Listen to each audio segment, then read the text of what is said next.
ಶತಮಾನದ ಸಂಭ್ರಮ, ಮನೆ ಮನ ಮಾತಾದ ರೇಡಿಯೋಗೆ. ಇದು ರೇಡಿಯೋ ಸಿಟಿ ಕನ್ನಡ.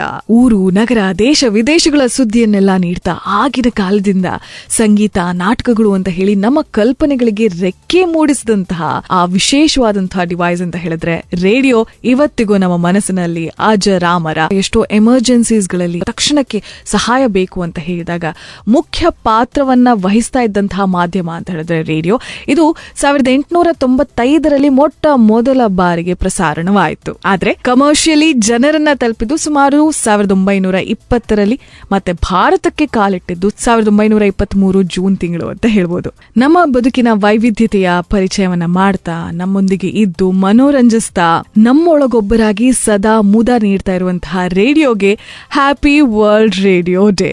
ರೇಡಿಯೋ ಜೊತೆಗಿನ ನಿಮ್ಮ ಅನುಭವ ಕೇಳೋದಕ್ಕೆ ನಾವು ರೆಡಿ. ರೇಡಿಯೋ ಜೊತೆಗಿನ ನಿಮ್ಮ ಅನುಭವಗಳನ್ನ ಕಮೆಂಟ್ ಮಾಡಿ.